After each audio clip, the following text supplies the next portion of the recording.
नमस्कार बच्चों, मैं अमरनाथ झा आपके समक्ष कक्षा 10वीं का गणित का वर्कशीट संख्या 43 लेकर के उपस्थित हूँ।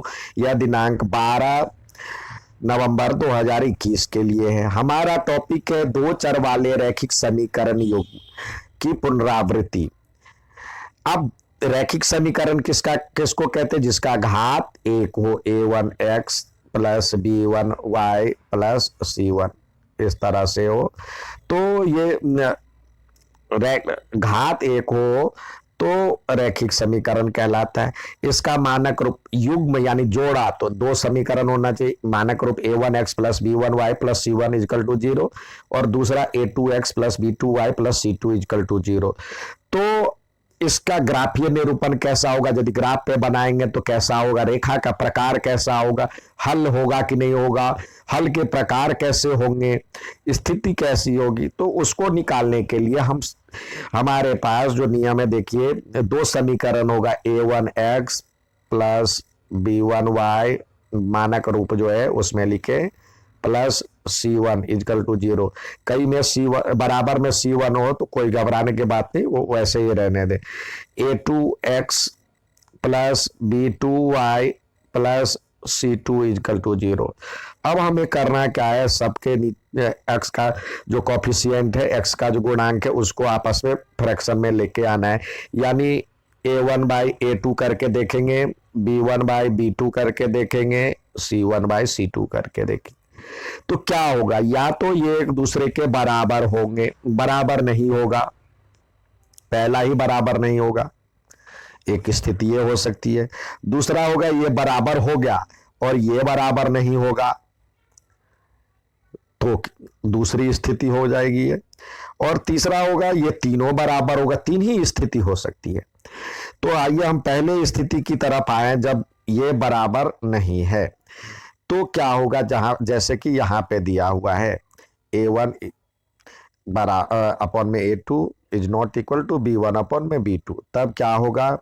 तो तब उस स्थिति में इसके जो हल हैं, रेखाओं के प्रकार जो है, रेखा प्रतिच्छेदी रेखा कहलाएगी, यानी ग्राफीय निरूपण में एक दूसरे को क्रॉस करती हुई नजर आएगी। जब क्रॉस करती हुई नजर आएगी तो एक बिंदु पे दोनों मिलेगी, तो केवल एक हल होंगे। और यदि किसी का हल हो तो वो संगत कहलाएगा और स्थिति ये हो जाएगी। अब आते हैं दूसरी स्थिति, जब ये बराबर हो और ये तीसरा इसके बराबर नहीं हो, यानी स्थिति दो। तब क्या करें? स्थिति दो यदि हो जाए तो उसका जो उसकी रेखाएं हो जाएंगी एक दूसरे के समांतर, यानी साथ चलेंगे पर मिलेंगे नहीं। तो ये साथ तो जा रहे हैं लेकिन कहीं मिल नहीं रहे, ये समांतर रेखा होगा। जब समांतर रेखा होगा, मिलेगा ही नहीं तो हल कोई नहीं निकलेगा, ठीक है? तो ये समांतर, कोई हल नहीं। और जब कोई हल नहीं तो असंगत कहलाता है, यानी स्थिति ये हो गई a1 अपॉन में a2, b1 अपॉन में बराबर में b1 अपॉन में b2 और बराबर नहीं है c1 अपॉन में c2। अब तीसरी स्थिति क्या होगी? यह तीनों बराबर हो, ऐसी स्थिति आ जाए तो क्या होगा? यहां पे दिया हुआ है a1 upon a2, b1 upon में b2 और c1 अपॉन में c2, तो उसका जो रेखा होगा समपाती हो जाएगा, यानी एक ही के ऊपर एक रेखा था, उसी के ऊपर दूसरा रेखा भी चढ़ गया, यानी ओवरलैप हो जाएगा, एक तरह से एक दूसरे को पूरी तरह से ढक लेगा। तो ये अनेक जगह पर एक दूसरे को मिलती हुई जाएगी, तो इसलिए अनेक हल होंगे। तो हम देखते हैं यदि हल होता है, या तो एक हल हो या अनेक हल हो, यहां पे हो या ये हो, तो संगत कहलाएगा, ठीक है? तो ये है इसकी स्थिति। अब इसको निकालने की तीन विधि, यहाँ पे तीन विधियां दी गई है। अब जैसे x और y के लिए कोई दो मान ज्ञात कीजिए, और जैसे आपको दे दिया जाए 2x plus 5y is equal to 7, और इसी तरह से कोई और भी दे दो, तो इनको ग्राफ पर इनके कम से कम हम दो वैल्यू निकालेंगे, फिर एक दूसरे को x और y निकालेंगे, इनको ग्राफ निरूपित कर दो, दो रेखाएं प्राप्त करेंगे, तो इसके दो कम से कम दो बिंदु निकालेंगे, तो दो बिंदु इस तरह से जाते हुए दो बिंदु मिल जाएगी, तो दो बिंदु से हम एक सरल रेखा खींच सकते हैं कि तो इस तरह से दो समीकरण होता है, तो दो इसके हम समीकरण बनाएंगे। उपरोक्त कथनानुसार इन दो रेखाओं का प्रकार क्या होगा। ये जो रेखाएं का प्रकार दिया हुआ है, या तो प्रतिच्छेदी होगा, दो रेखा होगा, या तो एक दूसरे को प्रतिच्छेद करेगी, या एक दूसरे के समांतर होगी, या एक के ऊपर दूसरा ओवरलैप हो जाएगा, संपाती हो जाएगी। तो तीनों प्रकार की रेखाएं हो सकती है। ठीक है, तो रेखाओं के प्रश्नानुसार समीकरण के हल ज्ञात कीजिए, ये होता है। दूसरा होता है प्रतिस्थापन, एक दूसरे के बदले स्थापित करना। दिए हुए समीकरण में हम क्या करते हैं, समीकरण एक और समीकरण दो मानते हैं, या देखिए यहाँ इस तरह से 2x + 3y = 7 दिया हुआ है। हम क्या करेंगे, 2x यहीं पे रहने देंगे, तो एक इक्वेशन ये हो जाएगा, और दूसरा कोई और इक्वेशन 3x + 7y = 11 दिया हुआ है, ये दूसरा इक्वेशन हो गया, इक्वेशन 2। हम क्या करेंगे, करते हैं इसमें x की वैल्यू 2x, या किसी एक को एक साइड रखते हैं, दूसरे को दूसरे साइड ले जाएंगे। इसमें समीकरण एक से तो ये हो जाएगा 7 में से ये 3y सब्सट्रैक्ट हो जाएगा। ठीक है, तो x बराबर क्या हो जाएगा, 7 - 3y बटे में 2। अब ये x का वैल्यू इस इक्वेशन में x के बदले हम ये यहाँ पे ये रख देंगे, तो ये सारे आ जाएंगे y के पद में, यानी 3, और x के बदले हम रख दिया 7 - 3y बटे 2 और प्लस 7y = 0। तो इस तरह से हमें y का मान आ जाएगा, y का मान आ जाएगा, तो इसको हम जो ये वाला प्रतिस्थापन विधि से निकला था, तो उसमें वैल्यू रख करके x का मान ज्ञात करेंगे। दिया हुआ है समीकरण में एक में किसी भी एक चर को, x को y के पद में या y को x के पद में व्यक्त कर लीजिए। अब समीकरण एक से प्राप्त चर के मान को समीकरण दो में स्थापित कीजिए। समीकरण दो से जो हल प्राप्त होगा, जो दूसरे चर का प्राप्त हो जाएगा। अब पहले चर का मान हम उसमें डाल करके इसमें रख करके हम y के पदों में आ जाएगा इस समीकरण से, तो y के पद से इसका मान हम ज्ञात करेंगे। अब तीसरा है विलोपन विधि। विलोपन विधि बहुत ही आप लोगों के लिए बहुत ही बढ़िया है। अब देखिए, जैसे यही समीकरण है, तो आपके पास जो समीकरण दिया हुआ था यह है 2x + 3y = 7। दूसरा दिया हुआ है 3x + 7y = 11। तो सबसे पहले हमें देखना है ये वाली जो विधि है, स्थितियों वाली विधि है, उसमें हमें देखना है जो कि a1/a2, यानी ये अपॉन ये 2/3 क्या इसके बराबर है, नहीं है, तो इसके हल निकलेंगे। a1/a2 मतलब यहाँ पे देखेंगे, ये जरूर देख ले, a1/a2, b1/b2 और c1/c2। यदि पहला ही बराबर नहीं है तो इसके एक ही हल होंगे, नहीं तो आगे हम बढ़ेंगे, या तो अनेक हल होंगे और कोई हल नहीं होंगे, तो दोनों कंडीशन में हम मान नहीं ज्ञात करेंगे। तो यदि अब हम क्या करते हैं, देखिए, इसको सॉल्व करने के लिए इसको इक्वेशन एक, इसको इक्वेशन दो मानते हैं। अब इक्वेशन यहाँ पे देखिए, किसी एक को बराबर करेंगे। जब इसको बराबर करेंगे तो ये 3 दूनी 6, इसका एलसीएम आ जाएगा। तो इसको हम समीकरण दो को यदि 2 से कर देते हैं तो 3 दूनी 6 हो जाएगा यहाँ पे, और इसको 3 से कर देते हैं तो, और दोनों में यदि समान चिन्ह हो तो हम लिखेंगे समीकरण 1 × 3 प्लस, यदि समान है तो घटाएंगे 2 घटे गुने 2। तो इस प्रकार से हम इसको जोड़, ये हो जाएगा 2 दूनी, ये 3 दूनी 6x प्लस 3 तिया 9y = 7 तिया 21, और ये हो जाएगा 3 दूनी 6x और प्लस 7 दूनी 14y और 11 दूनी 22। अब ये घटाएंगे, चिन्ह तो नीचे वाले का सबका बदल जाता है, तो ये तो कट गया, तो आपके पास ये आ गया 9 में 14 में से 9 जाएगा तो आ जाएगा -5y और = आ जाएगा -1। तो y इजकल टू क्या आ जाएगा 1/5, एक आ गया। अब इसको आप या तो दूसरे को बराबर कर ले या y का मान किसी भी समीकरण में रख करके इसका मान y का मान ज्ञात कर सकते हैं।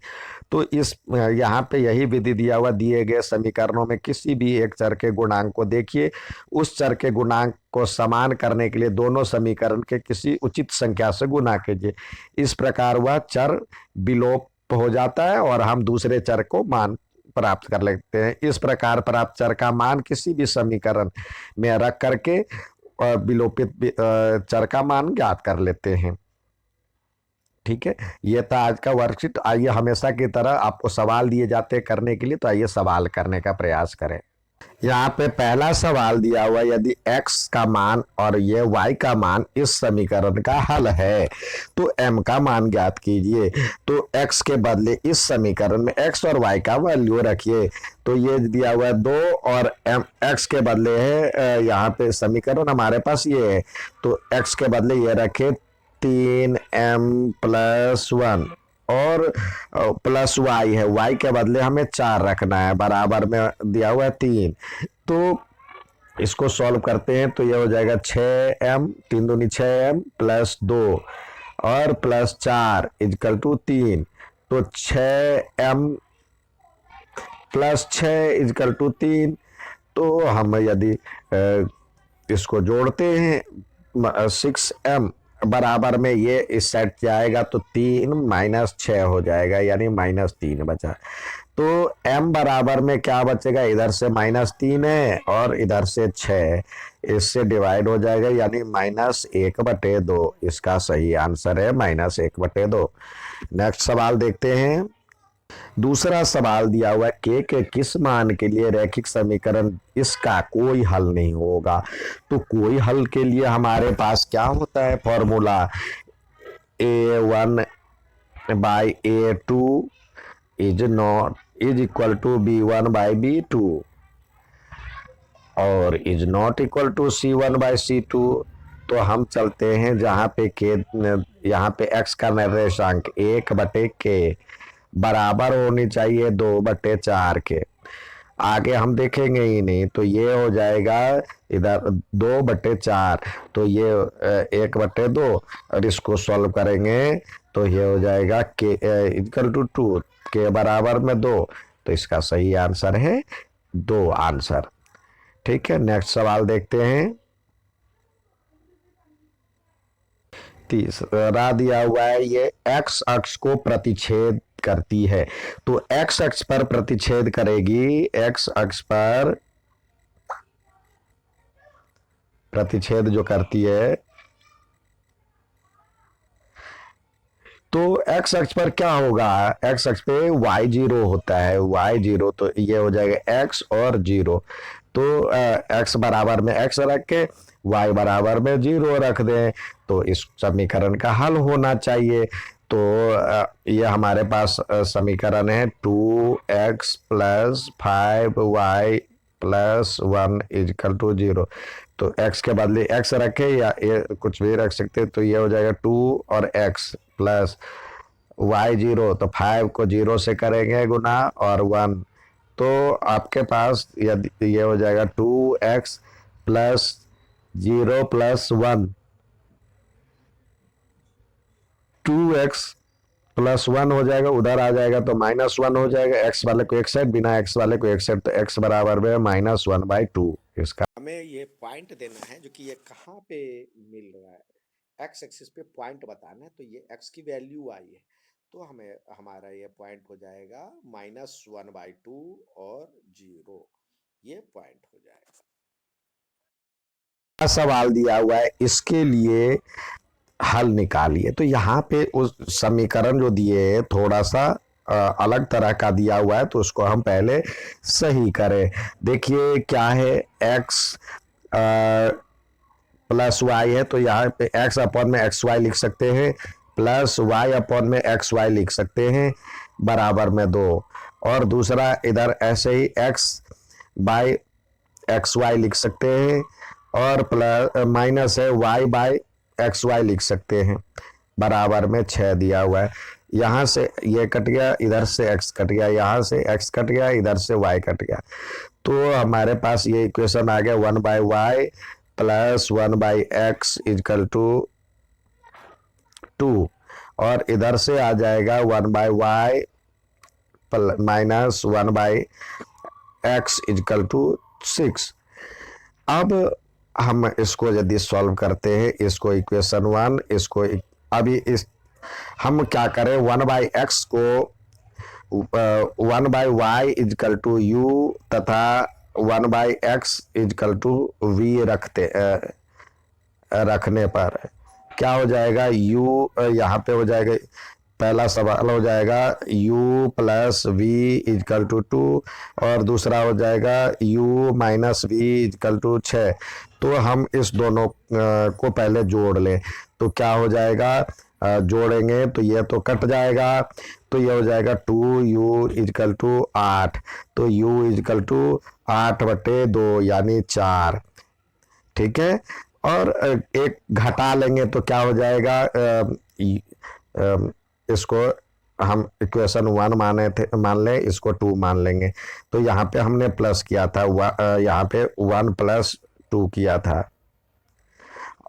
अब हम क्या करें, 1 - 2 रखेंगे, 1 - 2 ऐसा करने इसलिए कह रहा हूँ, अलग अलग कर ले, इक्वेट कर ले।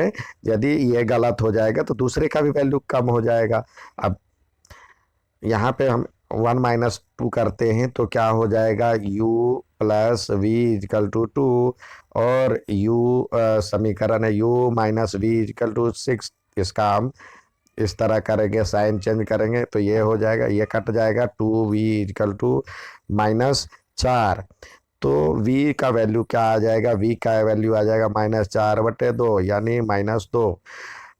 अब हम देखेंगे x की वैल्यू क्या माने थे, 1/y इजकल टू माने थे u। तो क्या आया, u के बदले आया 4, यहाँ पे लिखे 4। तो क्या हो जाएगा,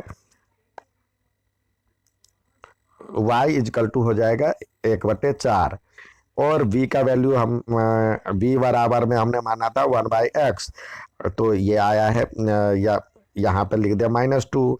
तो क्या हो जाएगा, जब हम सॉल्व करेंगे तो x बराबर हो जाएगा -1/2। तो यानी x का वैल्यू ये और y का वैल्यू ये था आज का वर्कशीट। अच्छा लगे तो लाइक और सब्सक्राइब जरूर करें। धन्यवाद।